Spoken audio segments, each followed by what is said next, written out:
All right, so friends, here we are at our May 22nd Academics Committee meeting. Trustee Porter or Trustee Williams, can you call the meeting to order?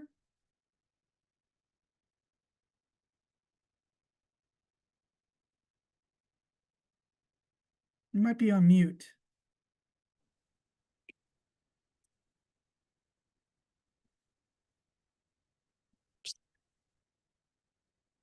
You're correct. Okay. All right. I call to order the May 22nd, 2026 Academic Committee meeting. All right, thank you very much. And Ms. Williams, Second. Thank you, thank you. All right, and if you could take a look at the agenda, and if someone could approve the agenda and then someone else second that, that'd be great. Yes. I'm trying to log into my board docs, but I approve the agenda for May 22nd, April 22nd. May 22nd? Wait, we're approving the agenda, right? Sorry, Yes. I moved ahead of you. Fine. Sorry. Oh, no, for May 22nd, Academic Committee meeting. I second. I love our meetings. So I just have to say, Sorry. officially for the record. So, okay, and so then we have the minutes from Yes, the previous meeting. I approve the minutes from the previous meeting of April 29th, 2026 Academics Committee meeting. Perfect. Ms. Williams, are you Do I second? have a second? Second. Oh, you had something, Porter? Nope, that was it. All right, thank you very much. We are going to move into number 4, our district accomplishments. And for this particular meeting, we actually have put the second semester fine arts celebrations into the board brief today. And it is fairly extensive, which is awesome and great for our district. But we have Ms. Lisa Rayner here, and Ms. Rayner, we're going to give you just like 3 to 5 minutes to share the highlights. And so if you would unmute and share the highlights from the second semester fine arts celebrations, I know our trustees would be excited to hear it. All right, good afternoon, everyone. Can you hear me okay? My audio doesn't seem to be working well. You're good? Yes. Okay, great, thanks. So I just want to highlight a couple of things. You obviously can read through all that we have here, but I'm really proud of, I want to highlight some firsts because it's what I'm also most proud of, are the firsts here. We do have Ashley Cobb, who is the elementary music teacher at Catawba Trail.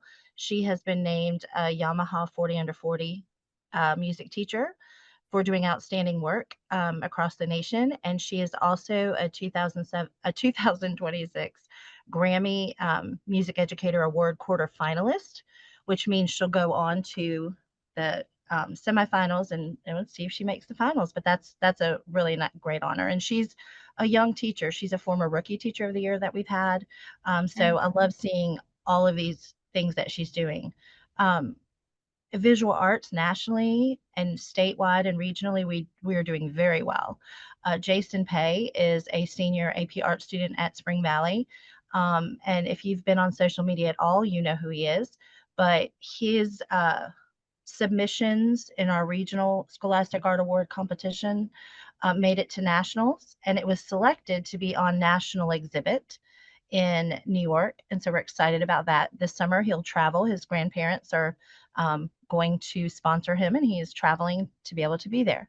And then we also have another Blythewood High senior AP art student, Ayana Howell, who had her artwork juried as part of the National Art Honor Society exhibition nationally, and it was selected. And so that is an online exhibition that you can click on and see. We've had a lot of students who've been selected in regional choral events. We're really doing strong in choral. One of the things that just came out, and I know Ms. Porter will know this, being a former band student, the Outstanding Performance Awards have come out from the state, from our State Music Association. It's the highest award that you can earn in the state of South Carolina for music, and it honors all those programs that have earned enough points in all of the adjudicated events this year to qualify for the performance award. And so you'll see we have several. Blythewood High School actually earned the OPA in band, orchestra, and chorus. And one other first that I love about Blythewood Orchestra is that they took 4, what we have is called Concert Performance Assessment, CPA. It's like our state standardized test. And you go and you're adjudicated by 3 judges on 2 pieces you've prepared, and you're adjudicated by 1 judge on something your group has to sight read on the spot. And then you get an overall rating. And I'm proud to say that amazingly, Blythewood Orchestra took 4 different groups to this adjudication. Each one earned a superior with distinction. Distinction means every single judge gave them a superior. And what I want to really highlight is one of the ensembles was entirely student-led. And we believe it's the first student-led ensemble to even attend CPA. And that means the students created that ensemble. They rehearsed it. She could have nothing to do with it. She was not directing them. She was not in the sight reading room, and they earned a superior with distinction. So I'm really proud of them. And they've had, a lot of other opportunities, but those are some firsts. And the last first I'll tell you about as well is that Blythewood Orchestra, again, had a spring concert where they actually teamed up with Columbia aerial artists. And so if you were at that concert, the orchestra, the 3 different string orchestras were playing with a different aerial artist who is up in the air, kind of like Cirque du Soleil on a local level. But that was pretty impressive and something that really hasn't been done around here. She's setting the mark, and they already have plans for something really outstanding that we're excited about. Next year, that's going to include some collaboration, we hope, with the Lake Murray Symphony and with our planetarium at USC. So I'll leave you with that. Wow. Pretty awesome. Thank you. So Ms. Rayner also, I just want to give accolades and celebrate the work that she's done as well. She's actually this year has restarted the superintendent's art collection in a way that's very, very sustainable over time, and has involved the Richland 2 Education Foundation in that, and all of the teachers, and it's really part of what's happening academically with the fine arts at this point. And I'm just really pleased and want to celebrate her work as well. Thank you. Congratulations. All right, friends, so here we go. So thank you, Ms. Rayner. I'm going to go ahead and move us to, I'm going to follow the agenda very carefully today because I did leave one item off last time, and we're gonna revisit that during this particular meeting.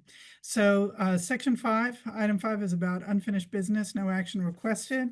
And I'm just going to, generally I've done this in a written fashion, but I'm just going to go verbally today. Usually I share with you all what are the board briefs that have gone out to make sure that everybody knows what's happening. And in May, we provided the board with some strong communication. In the May 1st board brief, we had some briefs in about summer 2026 student programming, the 25-26 nurse RN of the year, topics and policies, of course, from our last meeting, as well as the elementary and secondary instructional celebrations. May 15th, we put in an update on summer reading camp first grade invitations in general, but we're going to talk about that today. I have it on the agenda to talk about the special education component of that. And then on May 15th, we also put in the Richland 2 instructional plan update, number 3, which Dr. Davis and Dr. Coleman are here to talk a little bit about with you all, and then we will also be doing a presentation at the upcoming board meeting related to the benchmark results that you see in there. So I wanted to make sure that you all had the opportunity to see it ahead of time and ask any questions needed. On May 22nd, we put in our monthly May SPED update on compliance. I've gone ahead today also and included the second semester fine art celebrations that you heard about. And we also put in some general information, which we won't review today, about summer reading camp general schedule and information. And then I put in just a blurb about the 2026 Instructional Leadership and Planning Conference, which will be held June 8th through 10th at Blythewood High School. All right, I am still connecting with Dr. Franklin about clustering by date some of the policies that we want to look at next year, and we're working on that plan, or I'm working on that plan. But one of the policies that we're really going to have to revisit very quickly before the end of the summer is all of the policies that are related to our grading. We have guidelines, and then we also have policy. We have new legislation, of course, that's coming through that put some pretty strict requirements on what we are or not allowed to require as in our grading guidelines. And we can talk a little bit about that at the end, because we need to plan our June and July and August meetings, and like however we want to do that. And I think grading needs to be a real topic there. I would suggest that. And if a vote needs to take place on any of those items, Mhm. you need to make sure. I know that Miss Nash has been already working on some summer schedules. Mhm. And if there's a vote that needs to take place before the school year starts due to that, Mhm. we need to run that by her so that it can be in the agenda. Okay, that's right. And we were looking at the meeting dates today, and so we have been thinking about what that looks like. We know we have one July meeting, but we're hoping to bring first read to the second June meeting, and then do the second reading approval at the July meeting. But I'm going to talk to Dr. Franklin about that and make sure we get that scheduled.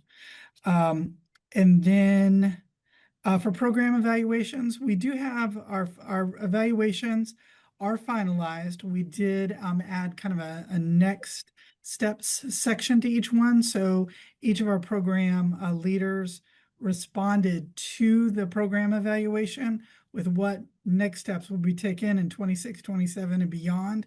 I'm going to take those to senior leadership team on next week. And then at that point, we'll release into the board brief. Okay. And then in terms of the ongoing unfinished business, academics dashboard, I have a thought about that related to how we do that, planning for June, July, and or August, however we want to do those meetings.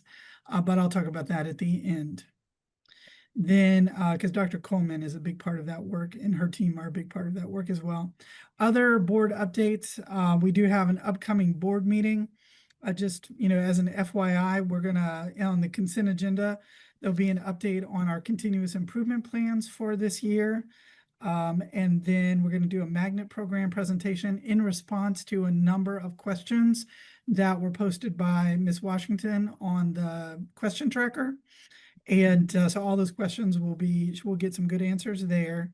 And then, of course, we're going to do the instructional plan update number 3 as a presentation at the next meeting. And today, it's already been in the board brief, and we want to highlight some things so that you all can ask questions and just help us know how we need to proceed as we move into the board meetings. And then the other update that I wanted to share was that you had asked about the family-friendly guidance website.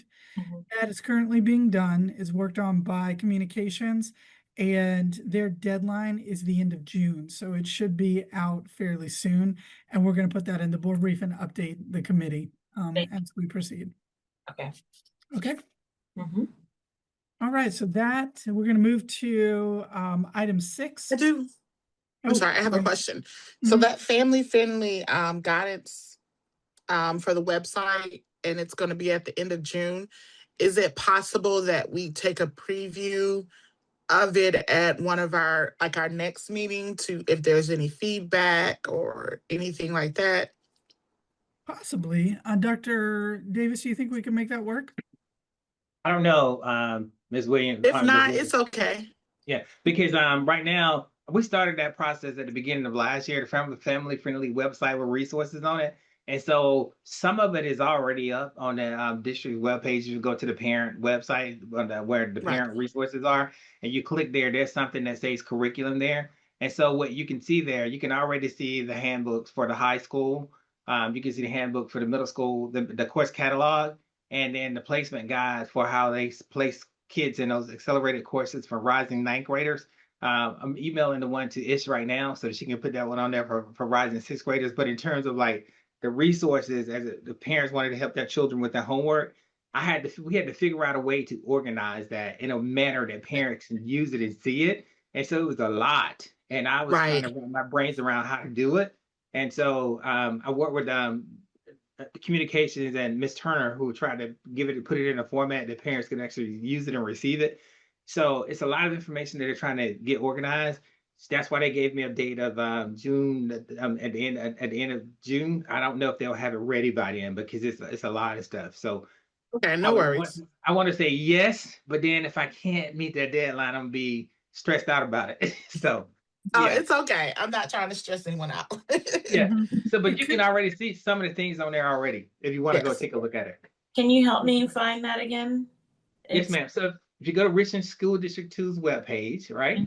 Mm-hmm. And when you get to that webpage, you click on parents. Yes. All right. And when you click on parents, scroll all the way down, you see in the middle a sign with books. There's books, it says curriculum, and there's books there. It's right up under buses. Then they have curriculum. I see it. Yep. And if you click on it, the middle school course guide is there, the high school course guide is there, the online course catalog is there. And in fact, what communication does is they'll look at that. Sometimes they highlight bits and pieces from the online course catalog because they ask them to do that, especially for parents whose kids are going to the ninth grade. And there's individual things that you can click on. You want to find out about advanced placement. You can find out about all of the advanced placement courses there, and anything that a parent needs at their fingertips.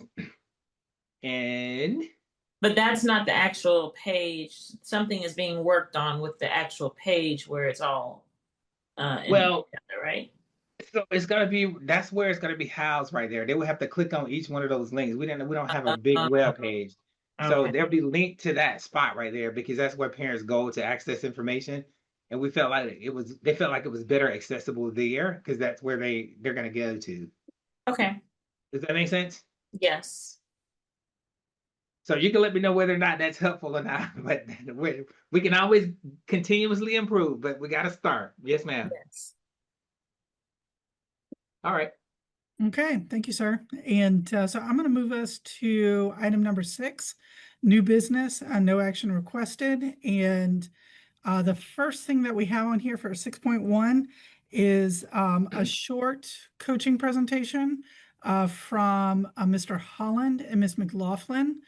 They are running our coaching system for 26-27, and I'm just going to watch our time a little bit.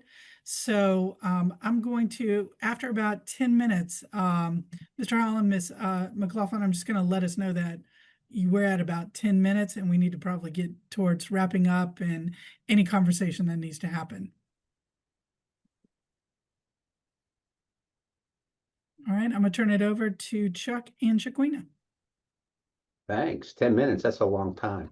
As well, and I can show the slides as well. Like hang tight and I'll pull them up. But you go ahead and start talking and I'll do that Okay. while you do that. Well, great. Ms. Porter, Ms. Williams, good to see you all today. And we are here to talk about coaching and what it's going to look like for next year.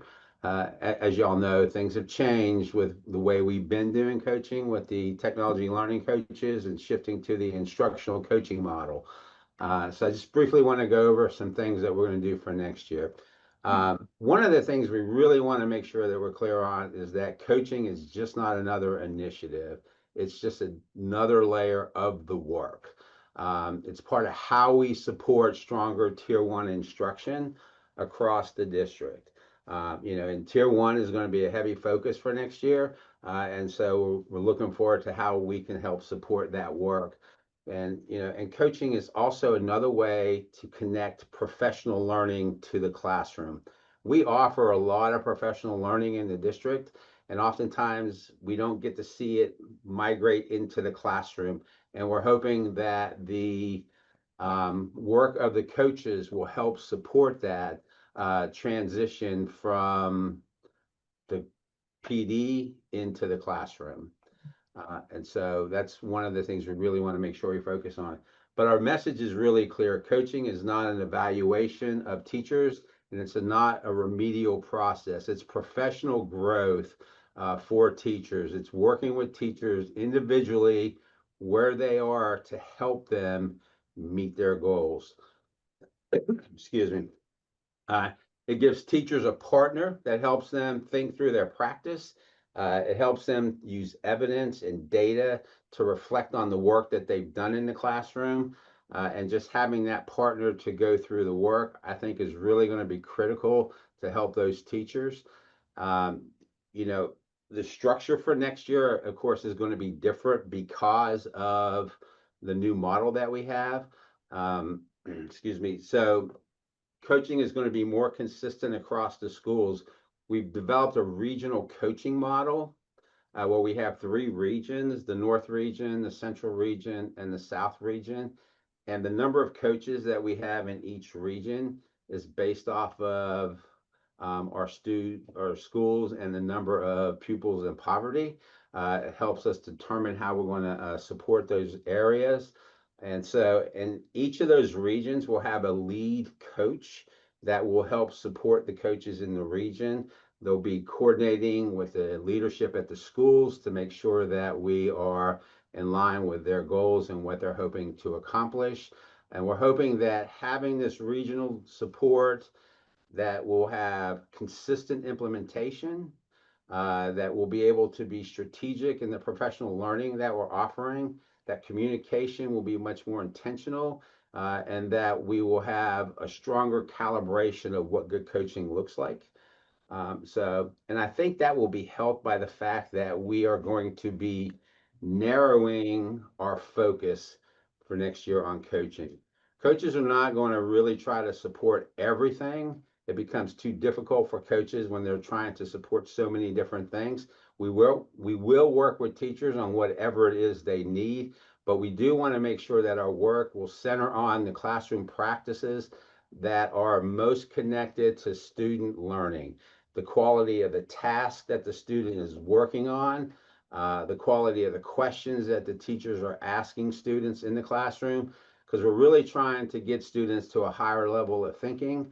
And so we want to make sure that we are working with teachers to help them with that process, help them incorporate student discourse, help them with the feedback that students are receiving in real time in the classroom. And so that's really where our focus is going to be for next year. And we also know that, all teachers deserve a coach. So we are opening up coaching for all teachers, but we are going to prioritize support based on need. We do a great job with induction coaching, with the induction coaching team. In the past, the induction coaching team used to pick up those second year teachers and work with them the first and second year. And because of our number of new teachers, it's been difficult for them to maintain that level of support. So we will pick up all second year teachers and support them through this process, as well as our international teachers, our other teachers who are alternatively certified, our instructional support people. We will be supporting them through everything next year with coaching. And we will continue to work towards the goal that we had this year of 25% of the teachers going through coaching at each school. The other thing is that what we want to make sure is that, we will be tracking our coaching, but we want to make sure that coaching is simply not counting coaching activity. It's about measuring changes that happen in the classroom with practices. And so we are putting in place, we're getting a new professional development system that will help us track our coaching as well as walkthroughs, and we'll be able to tie walkthrough data, professional learning data to our coaching data. And so the idea is that by measuring what's happening in the classroom, we could be more intentional of what's happening with our coaches and the work that they're doing with the teachers. And so that's just kind of a high level look at what we're going to be doing for next year. And if you have any questions, I'd be happy to entertain. Unless we want to wait till Shaquina does her stuff. why don't we let Ms. McLaughlin go ahead and go? Okay. And then I know Ms. Porter and Ms. Williams are processing. But Shaquina, can you talk us through the special education part? And then we'll make sure that we have time for some discussion. Sure. Good afternoon, everyone.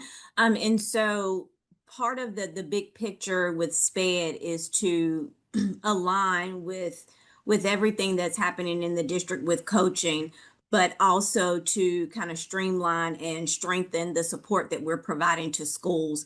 And so as we've been in schools this year, we've identified some varieties in schools when we're looking at IEPs, when we're looking at instructional practices, and when we're looking at compliance.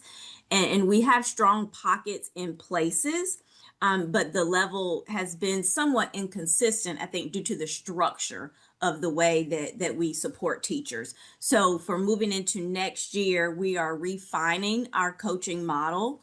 And so what that will look like is that we will have a unified support structure. So previously we had instructional coaches and we had disability specialists, both doing different things. That will transition into one role called the SPED program specialist, who will be able to address all the pieces of SPED. So they'll look at instruction, they'll look at compliance, they'll look at services and programs, and they'll be able to support the schools.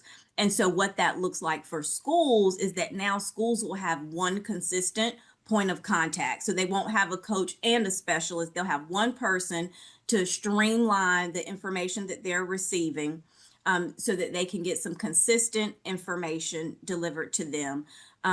Overall, we will have 9 program specialists, and they will be able to provide school-based support and that responsive immediate support for schools. And again, their focus areas will be on IEP, instruction, compliance, programming, and then how to collaborate with teachers. Thank you. And then what is the impact for our schools and our students? The goal of this, right, is to produce stronger instructional practice for our students by providing our teachers with more consistent support. And so we will plan to see improved IEP quality. We should plan to see improved compliance as our teachers are getting that more consistent coaching across the board.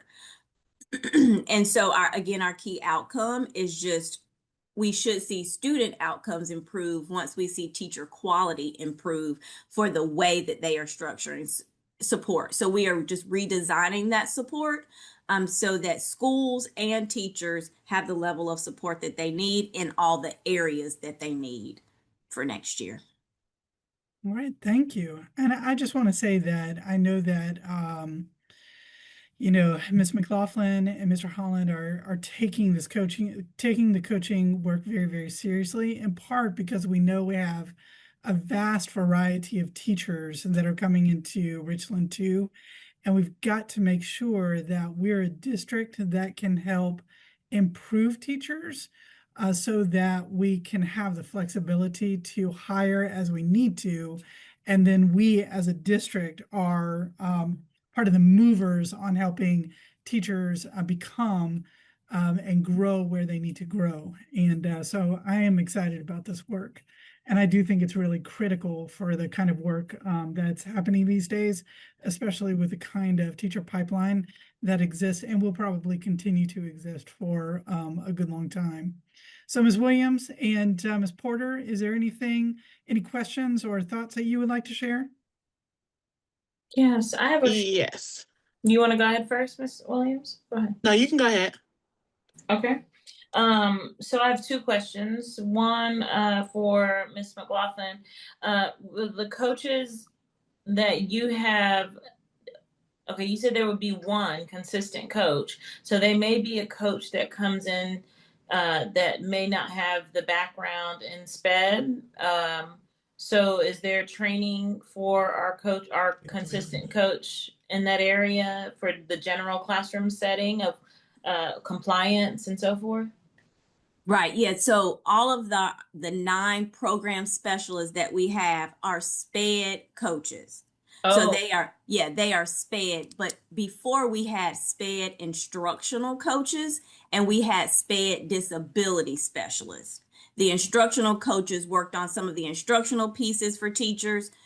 Disability specialists worked on compliance and programming some of that. So you would have multiple people in schools supporting SPED teachers. We are redesigning that to just have one position, and that one position supports that school all with all of SPED. But they are SPED certified, all SPED certified people. okay. So the people that Mr. Holland was referring to and the people that you're referring to are two different roles. Yes, yes. Okay, perfect. And then my other question was for Mr. Holland. I know I've worked with you before, and so you usually use some sort of research model behind your coaching, and I just was curious to know, is there a book study or something else that I could read on to see how our coaching model is developing or evolving? Yeah, so we used Jim Knight's impact model. Okay. We've used Elena Aguilar's facilitative coaching. We've used a couple of other different models. And what we've done over the past couple of years is really look at all of these different coaching models and pull the best parts of them that fit for Richland to the best. Okay. One model just doesn't fit us well, but blending them together seems to work. I'd be more happy to share with you the rest of the books we've used for that. Oh, I'd love that just Okay. for myself. Yeah. Same here, please. Okay, no problem. Thank you. So Chuck, what I could do with that is, I will, if you would email me about that, you guys all add it to the question tracker, just so everybody sees it and everything is available to everyone. But I know the question is, what is the research model behind induction and instructional coaching for 2026, 27? And we'll put those resources in there. Does Sounds that make sense? perfect. Okay. Are you finished, Ms. Porter? Yes, ma'am. Okay. And then another question was, how would you all decide who would be on the coaching cycle? Is it something that for the buy-in teachers would opt in and say, hey, I need a little more support, or you'll just do the data? And you probably went into that. Or would you just do, I know it will be data driven, but if teachers might feel like it's a punitive thing if they're like, all of a sudden I'm on a coaching cycle in that process. Yeah, and that's a challenge, coaching in education has kind of a negative connotation to it because oftentimes people who get coaching are those who are on an improvement plan. And part of our work is to help teachers see that coaching is for improvement, to help them, improve their craft as a teacher. And so we're hoping through our coaching practice that we can help change some of that culture that coaching is for those who are on a plan. So our original we will start the year off really focused on some of the teachers that you can see on the screen, those second year teachers, the alternative certified teachers, international teachers. And then if a principal has a teacher that they see needs some help, we will start that process of building a relationship first with that teacher and then begin that process of coaching with them. We also know that teachers, and we've seen this in the last few years with the TLCs, teachers request coaching. They have an area that they want support, and there's a means for that where they can request that support, and we will provide them with the coaching. We want to make sure that's available to all that are out there, but we also want to start out prioritizing who we're focusing on. I always found that Okay. goal setting is always a great Go ahead. to start with that, because if we're all goal setting Right. and your goals require something that you currently don't have, then you're the person who, it's not necessarily they're saying they want to be coached, but they will come to the conclusion that coaching needs to happen. And usually that is better accepted than someone saying, I want you to be coached. So it's always better when they ask for coaching instead of Mhm. being told to be coached. Right. Anyway. Correct. And then my last question was how will the two work together, like the two Mr. Holland and Miss McLaughlin? Because I know that, there's going to be a specialist that's going to be at the same school as a regular coach, but then sometimes there can be tension when people see the division of the two. And so how will they work together? Because some of that needs to be, what I've noticed is that the SPED teachers also need what Gen Ed side needs, especially if we're trying to get off the ATSI list for those subpopulations. So how will the two work together? And the message is pretty much we're all one, but you know. Chuck, can I start? Yeah, you can start.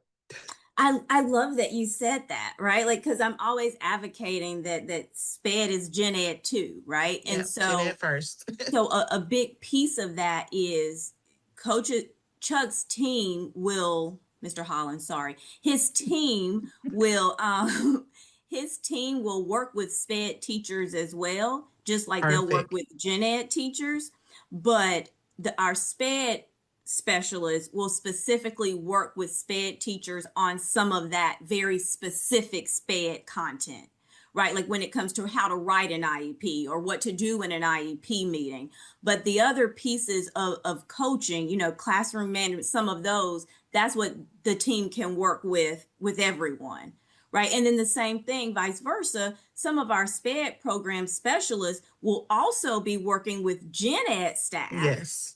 right, about SPED specific things, right? And so we'll be working very closely together, but just know the SPED pieces, they're working on SPED specific things, but they're working with SPED teachers and with Gen Ed teachers. And then on the other side, the instructional coaches are working for general things for SPED teachers and Gen Ed teachers.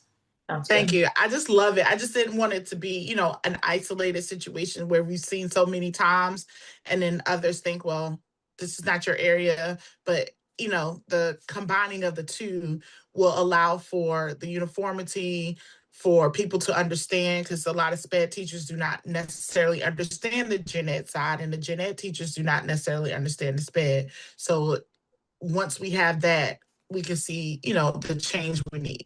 Mhm. So thank you guys. That was wonderful.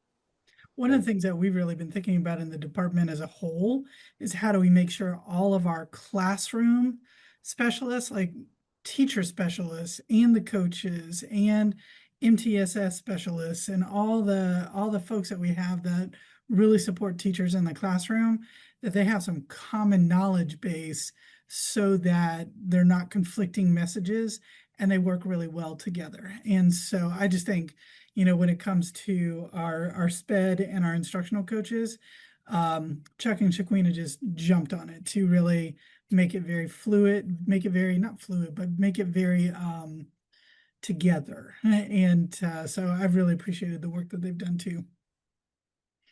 All right. Thank you guys. All right, I'm going to move to 6.2. Ms. McLaughlin, I think this is going to be you. And I'm having a hard time just going back and forth on this, but let me share. This is what is in, this was what was put in last week's board brief. But we just talk a little bit briefly about the special ed side of first grade invitations to summer reading camp, because that was really the focus of this particular brief. Sure. Yeah, it is a hot topic right now across the state. And so what happens is that, our first graders have to be invited. And so we sent out invitations directly to any student that was eligible. And that included our speech only kids, our resource kids, and our kids that are in our BSP programs. And they received their invitations in the same manner as the Gen Ed students, because they received their core instruction in a Gen Ed setting. Where it became different is we also have first grade students that receive services in our highly specialized programs. That's our multicat, that's our SSP, our MOD, and our LIS programs. Those students require individualized review through an IEP team process, and we did receive state guidance on that. And so because a lot of those students receive their instruction in more specialized settings, and because they may have some unique cognitive or instructional needs, the IEP teams review each of those students individually to determine whether summer reading camp participation or alternate interventions would best address their needs. And so that's the key, like that's the difference. The memo states that we have to look, if students qualify for summer reading camp, that is an intervention. Students that have different needs may have required a different or alternate intervention. And so some of our students from those highly specialized classes, we needed to have IEP meetings to have teams decide what was the appropriate intervention for those students. So the SPED division worked collaboratively with schools and with IEP teams to have those meetings to again address whether or not it was reading camp as the intervention or if it was an alternative intervention. And so from those meetings, if the team decided that reading camp was the appropriate intervention, then those students received invitations. If not, those students will receive that alternate intervention through their IEP teams. And so what this allowed us to do was balance the state requirements with knowing that we have individualized student needs to make sure that the interventions were appropriate and meaningful for all the students that we serve. So that's why we did the process that way. Yes, parents were involved. So that's why we prefer to do an IEP meeting. So yes, parents should have been involved in any IEP meeting. All right, any questions or thoughts? All right, thank you for that, Ms. McLaughlin. I do have such a hard time not using first names. And all right, so finally we have 6.3. So two things before I try to pull this up. Number one is that, we have a great belief of being very transparent around our data, but also we know that any kind of data that are shared, you really have to have a narrative that goes with it so people can understand what they are and they don't take numbers out of context. And so in the board brief, you can actually see a lot of that narrative in there, and we'll provide that during the board meeting that's upcoming as well.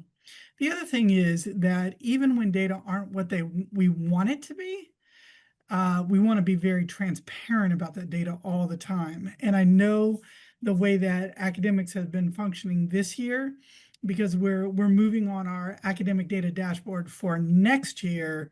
The way that we've been functioning this year is we provide regular updates on our instructional plan, and monitoring that instructional plan through formative assessment is one of the things that we do. And so that transparency is really important. We have a system of data, and we're trying to be as transparent as possible about those results. But we always have to remember too that formative data are intended to inform teacher instruction, not necessarily make predictions about what will or will not happen at the end of the year, depending on how tightly tied those formative assessments are to performance on the end. We know that we have some concerns about current benchmarks and how well they really actually do provide any information about how students may perform at the end of the year. They're really tied. There's just been some back and forth because they don't necessarily match, because they're state determined, so they don't necessarily match the pacing guides that our teachers are trying to work off of. But that said, I wanted to make sure that you all had the opportunity to take a look and ask any questions and give us any direction as needed as we move. And so I am going to, this is just going to take a second. I'm going to go ahead and let Dr. Davis and Dr. Coleman, if y'all could jump in and just talk a little bit about the final benchmarks, issues that may have been involved there. And while you guys do that, as you start, I will go ahead and pull up the board brief.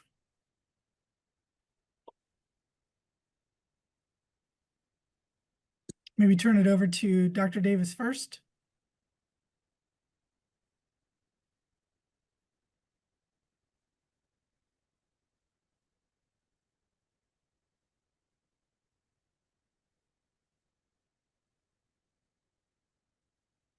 Dr. Coleman, you want to talk about the data first and I come in on the back end like we typically do? I can do it that way. And that might make it easier as we tell the story. I know that's how we usually do it. Sure. Okay. All right. Well, good afternoon, everyone. As we have done with our other updates to the board, we are starting off with our third formative assessment snapshot, which for this year, and this will be the last time you will see this data, are the Mastery Connect benchmarks.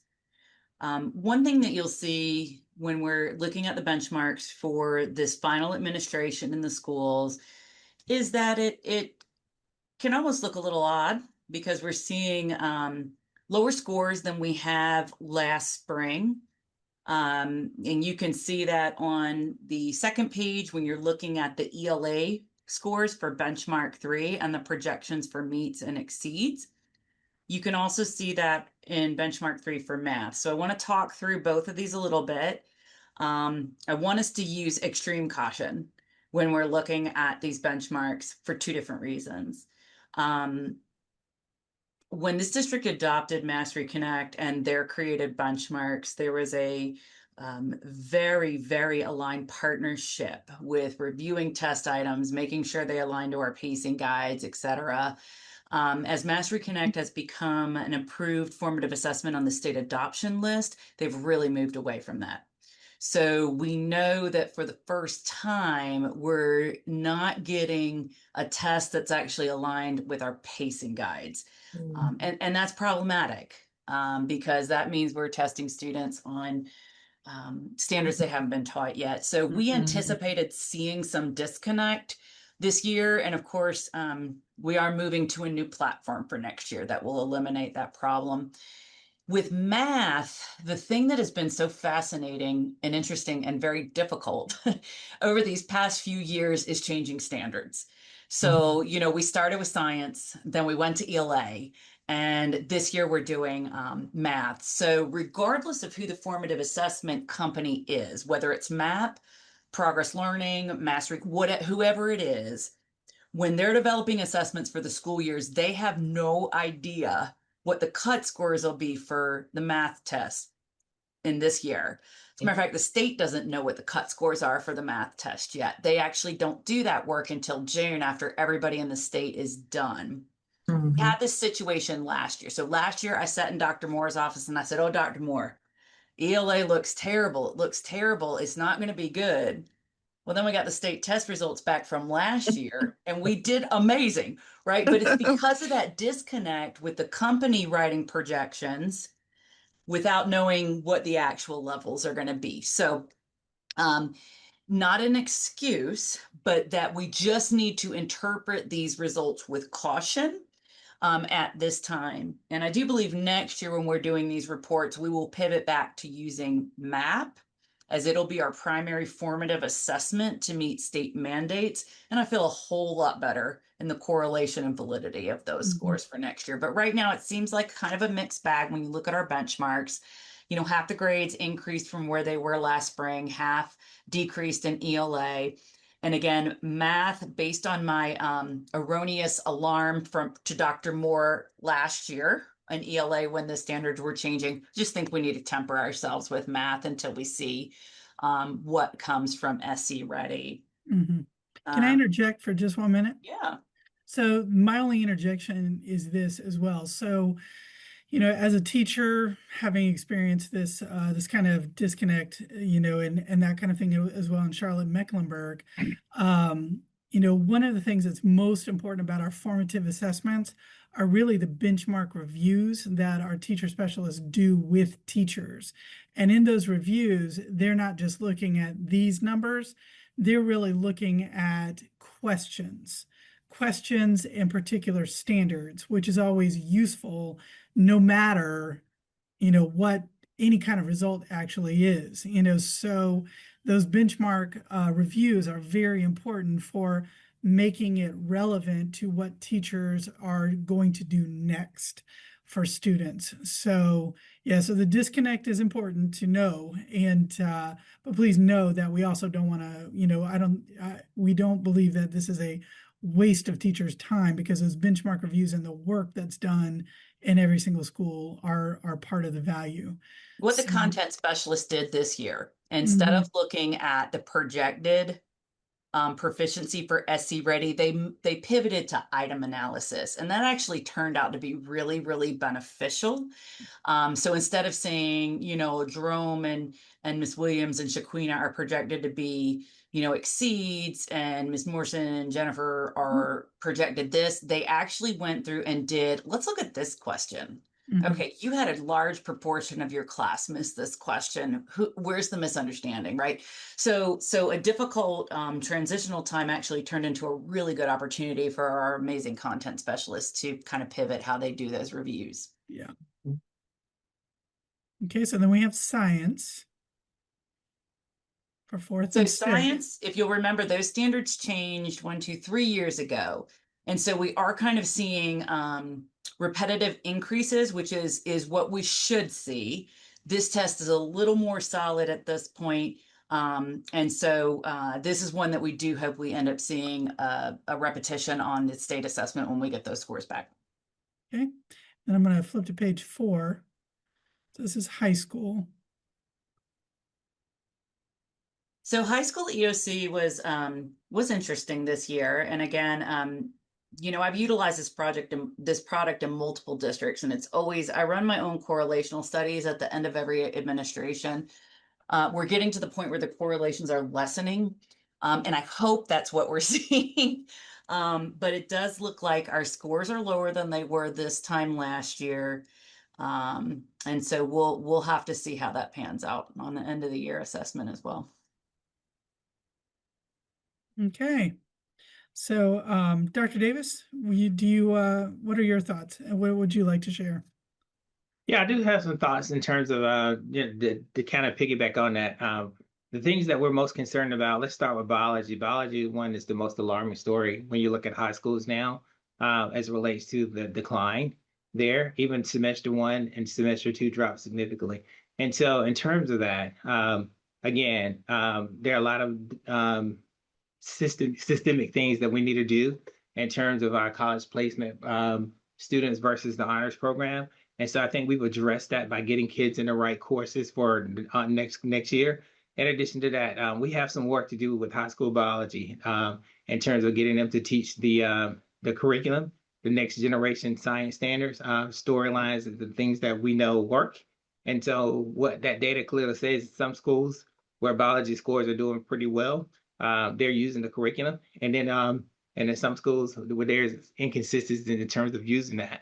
In addition to that, we have a lot of international teachers in our high schools, and I got to just say that that are teaching these courses, and with that comes other challenges that we're working through, and we'll continue to work through. Those are systemic issues that we know we have to address, and so our team has a plan for that. Secondly, U.S. history is not the U.S. history that we are used to, where teachers can just teach content now. It's more about ensuring that kids can understand historical thinking skills and how to apply their knowledge to answer complex questions and on assessment. So our teaching has to change, and so we're also working through that as well. Algebra 1, the majority of our students did not take Algebra 1 this year. So our surmise that a lot of the declines that we see there would be students who are repeaters, who are retaking the course over a second time. And so you don't have a big number of kids taking Algebra 1. Next year, when that content shifts to, like as Dr. Coleman is saying, when we get back on track in terms of the course progressions and taking it, I anticipate that score going up. But this year, we're getting those kids who are repeating Algebra 1 the second time. And this is typical performance for our repeaters in our school. So I am a little bit alarmed by it, but the majority of our kids are taking geometry with statistics because the course sequence changed, and we should see that uptick next year. And that's what I have to say about that. But in terms of what we're going to do, still the bright spot is English 2. If you look at English 2 and literacy across the board, the state has invested a tremendous amount of money in literacy. K-12, starting kindergarten with the letters training, And when you get to middle school, we've had a consistent curriculum for the last couple of years. So that's typical across the state, where you're going to see increases in English 1. And so I anticipate that as we get more consistent with math, you're going to see those scores too. Science, like Dr. Coleman said, to her point, 4th and 6th grade, we've had that around for a while, and you're seeing incremental changes. And I think we'll see more of that, because I know for sure that the content specialists have doubled down on science instruction in our middle and elementary schools, and we're seeing the fruit of their labor. So those are my thoughts. Okay.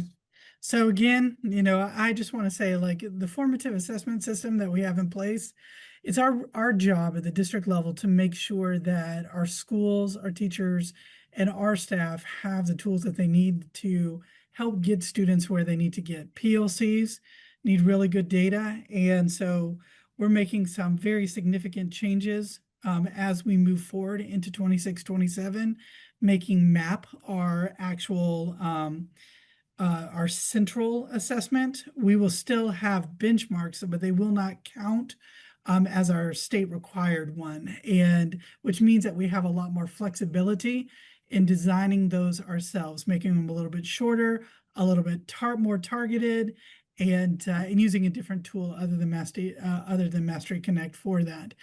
And so, so I think, we're going to be sharing this information at the upcoming board meeting. So I'm definitely interested to hear questions and comments from our trustees about how we need to move forward and their thoughts.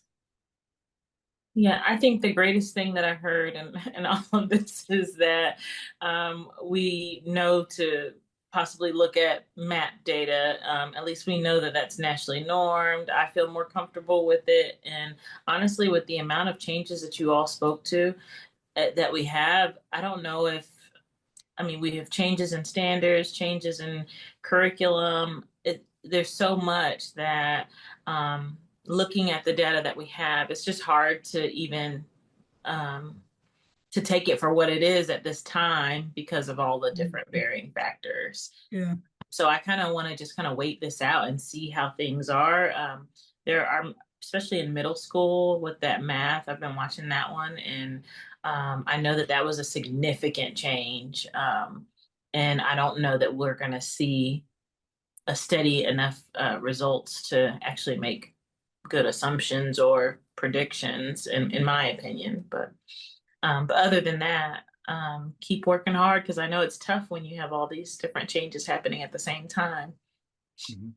Thank you. Ms. Porter, Honorable Ms. Porter, I can tell you too, like with that math curriculum in our sixth grade through algebra 2, one of the things that we are seeing, and it is a bright spot, is that in times past, students would just be getting like a lot of DOK level 1 questions right, depth of knowledge 1 questions right on those assessments. So what has changed, and we thought that was pretty good, is that with this new math curriculum, we're seeing students get more DOK level 2 and 3 questions right, which in turn gets more points on SC Ready and the ELC. So we hope that pans out to something that's really, really good. Mm-hmm. That's good. Yep. And I'm just going to comment, I think I just want to uphold our team, Mr. Newton, Dr. Davis, and Dr. Coleman, really our entire leadership team in doing the right work and really being very strategic about that as we move forward. I think, what we can count on is that, at the district level, we're not lost or making random decisions, or we are actively pursuing what is really going to be best and that will serve our teachers best and help really show what students know and can do so that we can make really, really great decisions on behalf of student learning. So I just want to uphold the team. So I really do appreciate all y'all. Mm-hmm. Yeah. I agree. And I also think that with that being said, you might not see it right away within the first couple of months of that. So I'm holding on strong and watching to see these results come over time as well. Yeah.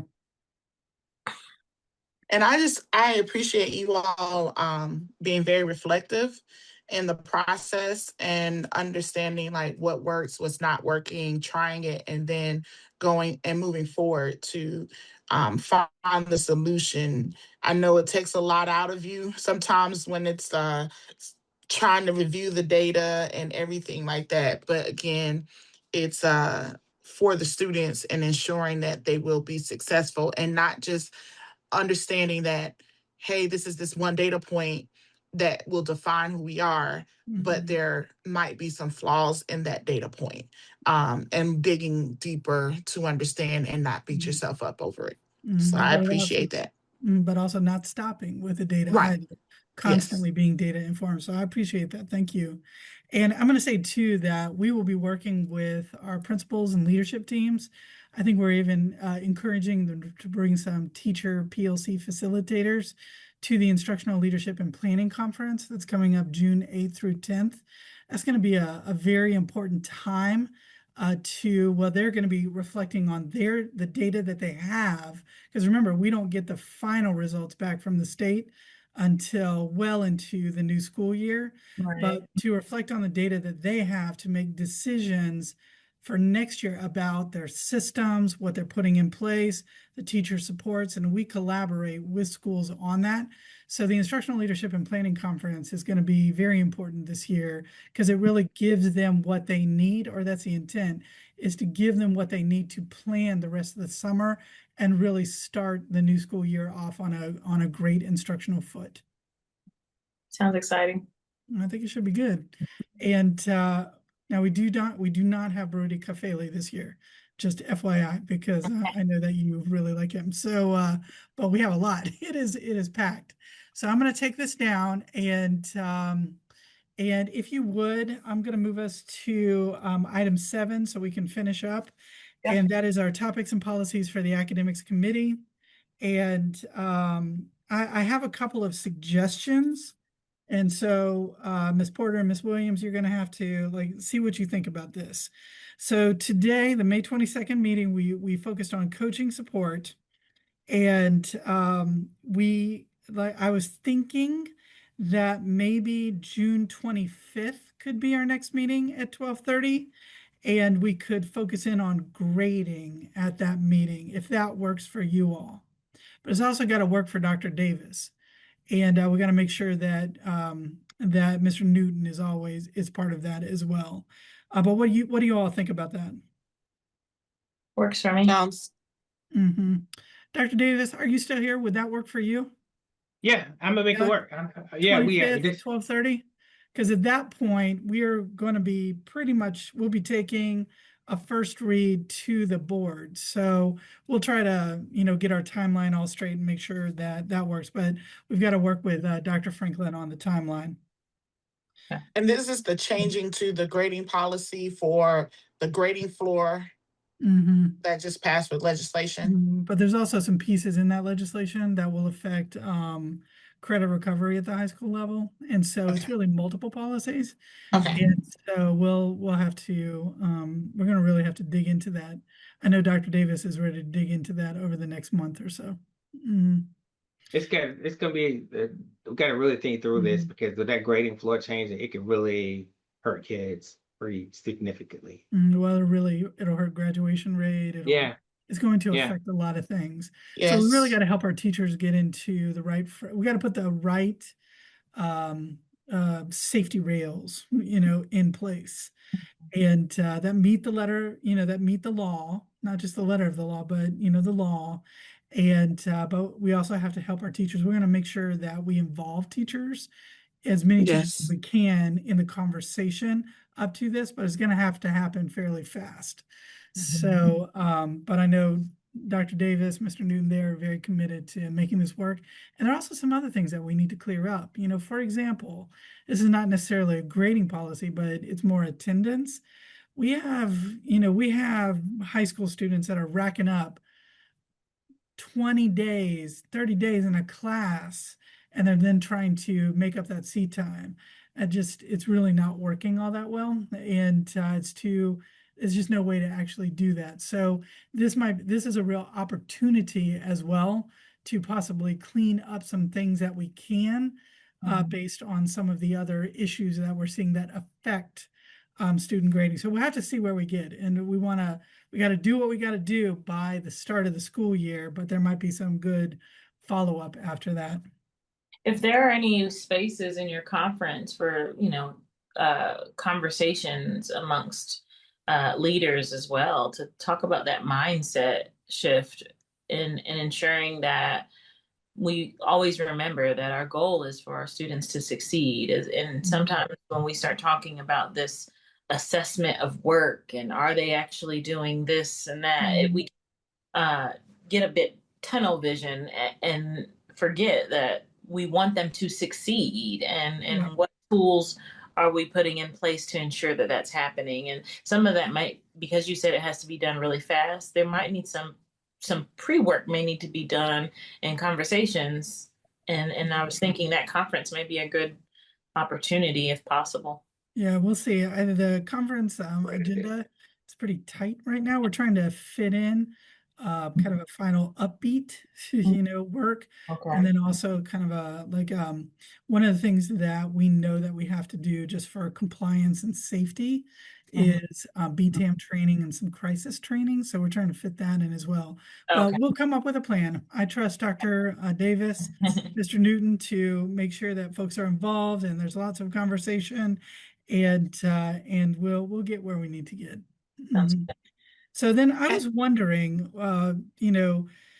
we haven't necessarily set the whole next year's worth of meetings. So what we've been generally doing is the last Thursday of the month, which is sometimes a really good either follow-up to the board meeting or sometimes a good preliminary, here's what's going to be happening at the board meeting.